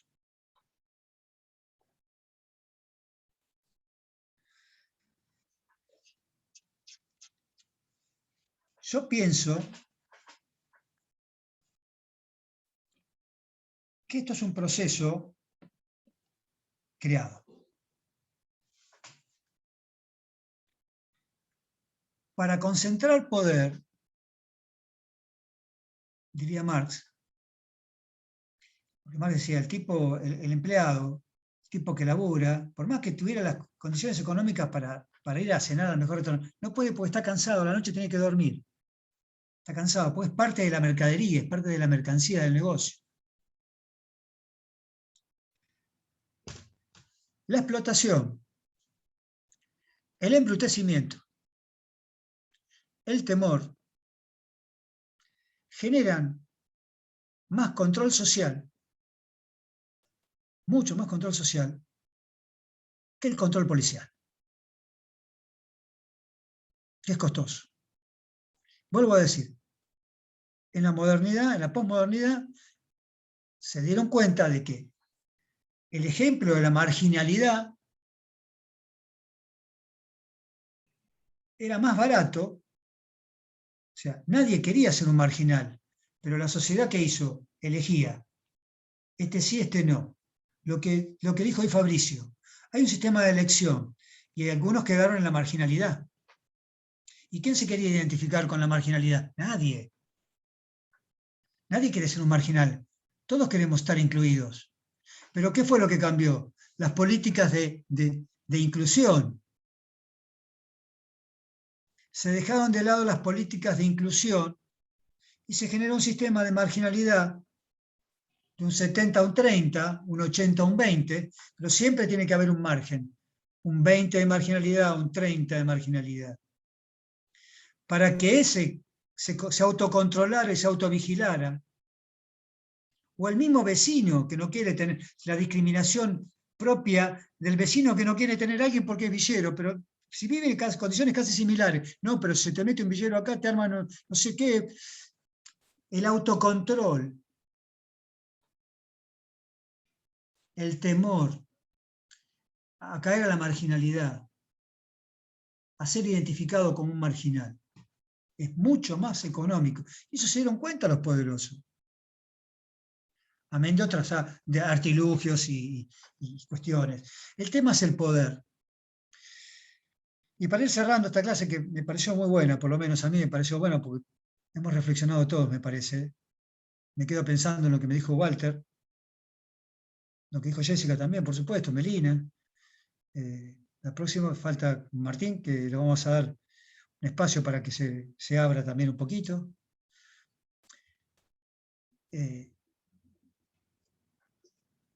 Esto de que, hablando de bioética, chicos, ¿cuál es la finalidad de la medicina? ¿La salud o la enfermedad? ¿La medicina es un bien primario o es un bien de mercado? No quiero respuestas, no las podremos sacar en este ratito que ya está, ya terminó la clase. Solamente les doy la bienvenida y me alegra que estén acá, que estén bien.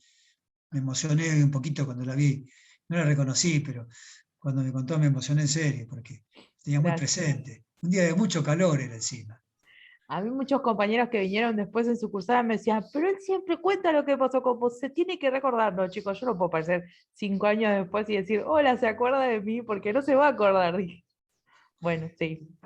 Sí. Me acuerdo todo. Me acuerdo que te sentaste en el primer banco, al lado de la ventana. Sí. Al lado de la ventana, el primer banco, pegada a la ventana, al lado de otro compañero. Me acuerdo hasta eso.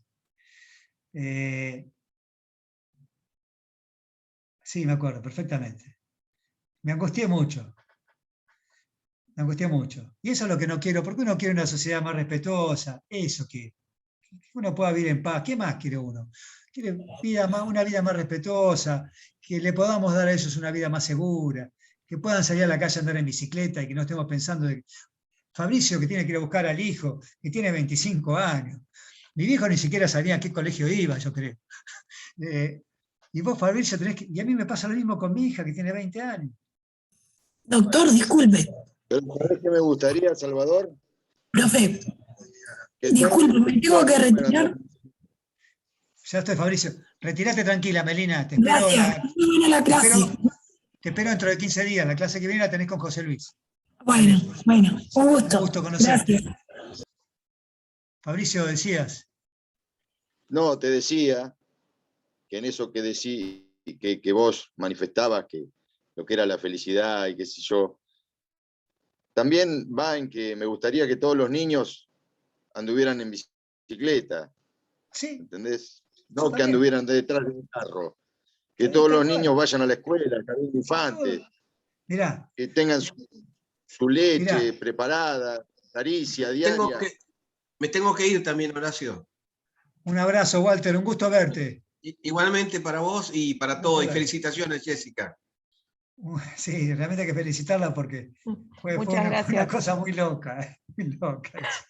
Bueno, nos vemos. Después nos quedó vemos. el Chao, nos chiste, vemos. que el ladrón se me había llevado en ese momento el libro de bioética y me había dejado un bebé. Nadie Bueno, sabía. mirá. Bueno, acá estás. ¿Viste? Bueno, Sí. un abrazo para todos. ¿eh? Un abrazo, Gracias, chicos. hasta la Chao, Walter, próxima. nos vemos. Gracias. Fabricio, Igualmente. cierro esto diciendo una frase, capaz la dije y ya la escuchaste 3 veces, pero la digo siempre. Sartre decía, cuando hablaban, le preguntaban por La náusea, que era el libro más importante que él tenía, y que le dio fama y qué sé yo, le decían, y él decía, frente al sufrimiento de un niño, no tiene la náusea y ninguna obra y nada tiene valor.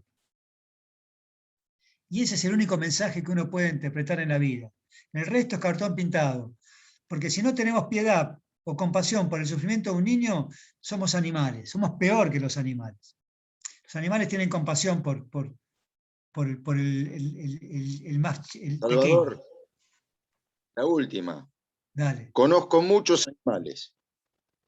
Sí. Es más, te puedo decir, estoy rodeado de animales.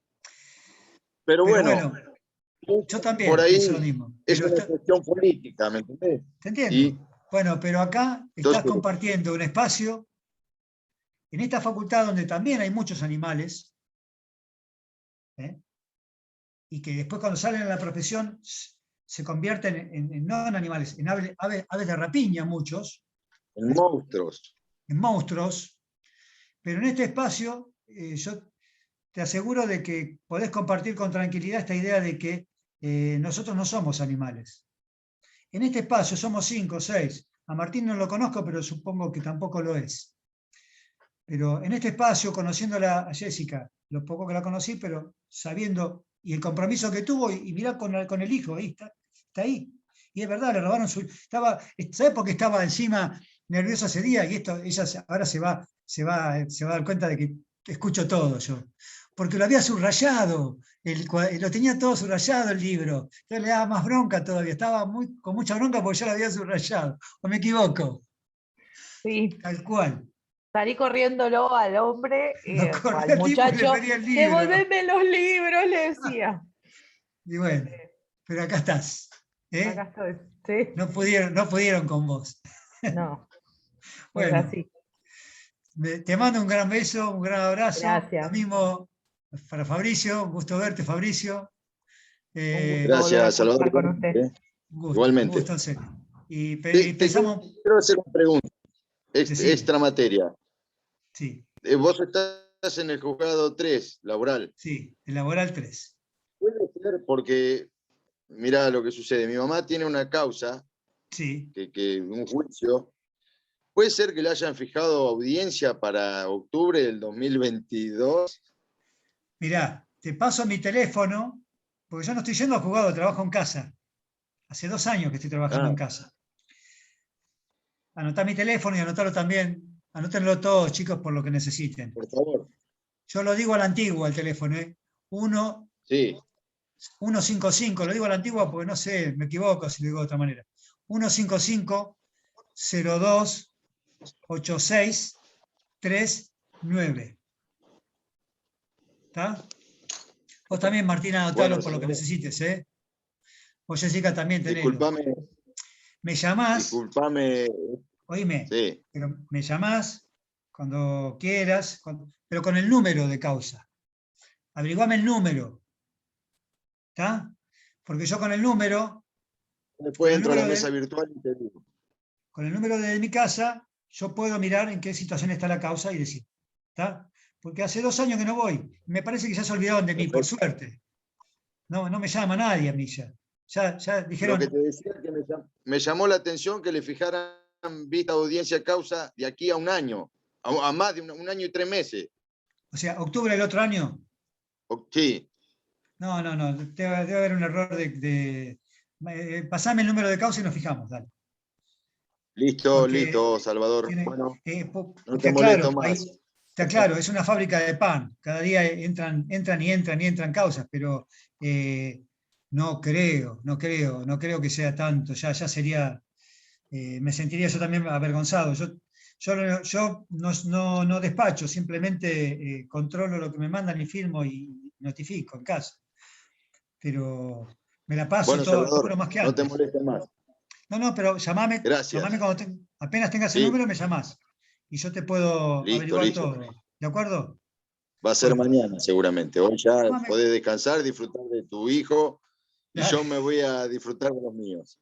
dale, un abrazo. Un abrazo Un para abrazo. todos. Nos vemos, vemos. profe. Chao, Chao, gusto gracias. y Nos vemos. felicitaciones por tu hijo. Esto es para. Ahora se lo voy a contar a mi señora. Esto. Bueno, Chao. después quiero ver al Chao, suyo. profe, chao, clase. Sí, chao, Eh, profe, chao, clase. chao, nos vemos. Chao, un gusto. La próxima clase te Abrazo. lo presento. Nos vemos. Chao. Chao. Portate bien, sos muy bonito. No, por eso se Nos vemos, escucha, Chao. hijo. Con el Chao. nombre raro, Joshua. ¿Se acuerda? Joshua. Tenés razón. Nos vemos. Nos vemos, profe.